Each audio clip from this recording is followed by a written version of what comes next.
আসসালামু আলাইকুম রহমতুল্লাহি বরকাতুহ।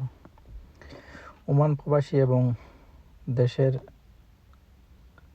সাহাবি প্রেমিক, নবী প্রেমিক, আল্লাহর ওলি প্রেমিক সকল ভাই বন্ধু এবং আত্মীয় স্বজনদেরকে জানাই ঈদ মুবারক। ঈদের দ্বিতীয় দিন আমরা সকলে বাহির হই একজন সাহাবীর মাজার জিয়ারতে।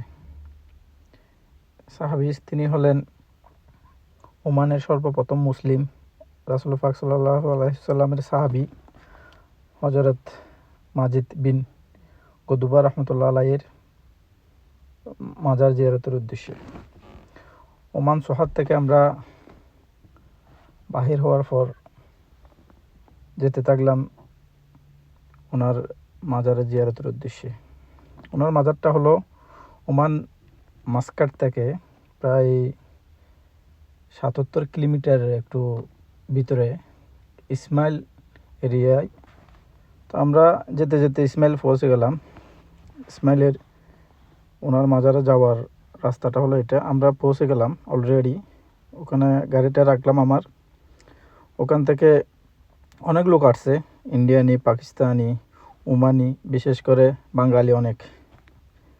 এবং আমরা যেতে যেতে এই পথ দিয়ে আমরা হাঁটতে হাঁটতে ভিতরে আসলাম পাহাড়ের উপর। ওখান থেকে ঝর্ণা আসতেছে, ওখানে আমরা সবাই মিলে অজুটা সারলাম।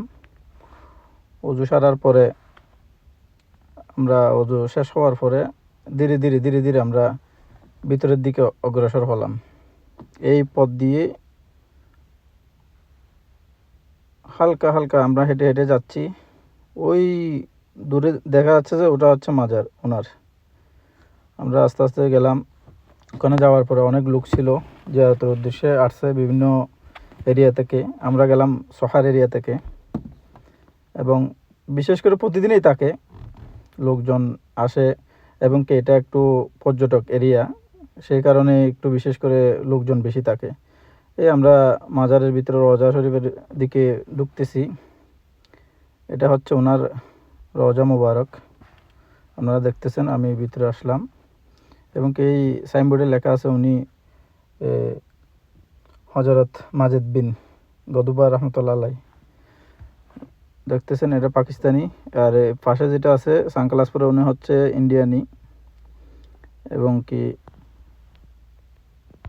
আমরা জিয়ারত শেষ করে রুমের উদ্দেশ্যে রওনা দিলাম। সবাই দোয়া করবেন। আসসালামু আলাইকুম।